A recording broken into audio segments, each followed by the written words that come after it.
If you've been scrolling through endless rows of home theater speakers, watching unboxing videos, and still feel a little stuck on whether you're about to spend a fortune on a system that will actually fill your living room with immersive sound, this review is here to clear the fog.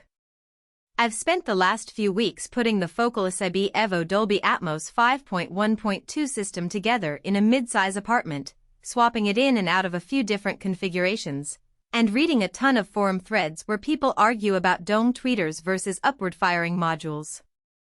Link is in the description if you want to check the product details on Amazon. What I'm going to break down for you is not just the headline numbers, but the everyday reality of living with this setup, the moments when it shines, the times it feels a little over-engineered, and who will actually get the most bang for their buck. First off, let's talk about what the 5.1.2 actually means in a space that isn't a dedicated home theater. The front left, center, and right speakers each house a 5-inch Polyflex driver paired with a silk dome tweeter. That combination is meant to give you crisp dialogue and a smooth high-frequency sweep, something that most entry-level brands struggle with.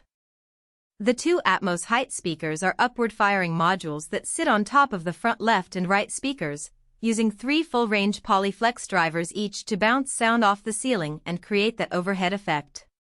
Finally, the SIB Evo subwoofer is a sealed box that shares design DNA with Focal's higher-end hi-fi subs, promising tight, controlled bass without the boomy room rattling you sometimes get from cheaper cabinets. In practice, the first thing you notice after the initial setup is how natural the dialogue feels. I tested it with a binge-watch session of a dialogue-heavy series, Think The Crown. The center speaker kept every spoken line clean, even when background music tried to push it to the side.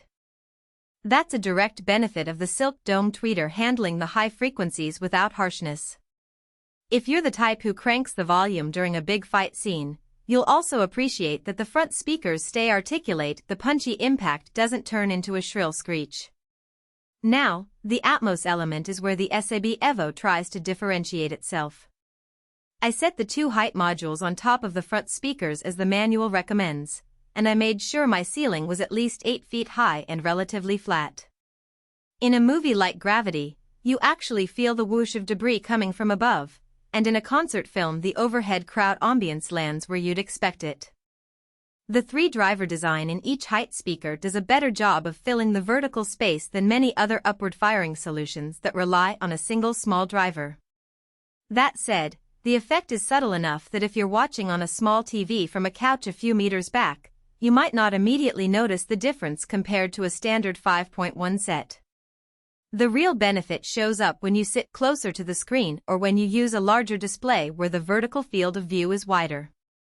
The SIB Evo subwoofer is perhaps the most interesting piece for budget-conscious buyers. It's sealed, which means it doesn't overemphasize the lowest frequencies in a way that can muddy the rest of the mix. When I played a bass-heavy track from a recent action film, the low end was tight and in your chest, but it never overwhelmed the dialogue or the high-frequency details. The downside? Because it's sealed, the sub doesn't produce the same rumble you might get from a ported box in a dedicated home theater room. If your primary goal is to feel every explosion in a large living room, you might find yourself adding a second sub later. For most apartments and medium-sized rooms, the single SIB Evo is more than sufficient. Let's talk wiring and calibration because that's where many buyers get tripped up. The system comes with a standard set of speaker wire, but you'll still need to run a dedicated speaker cable from your AVR to each of the 5 satellite speakers and the subwoofer. The height speakers share the same cable runs as the front speakers, which simplifies things a bit, but you still need to allocate space in your back panel for the extra 2 channels.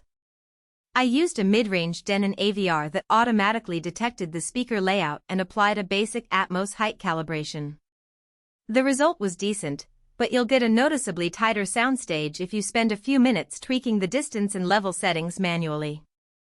In other words, the system isn't a plug-and-play miracle, it rewards a little bit of calibration work. So, who should actually buy the focal SIB Evo? If you're a movie lover who values clear dialogue, want to step up from a basic 5.1 set, and are curious about Atmos without diving into a full ceiling speaker installation, this is a solid choice. It also works well for music lovers who appreciate a clean top end. The silk dome tweeter keeps cymbals from sounding harsh, and the Polyflex drivers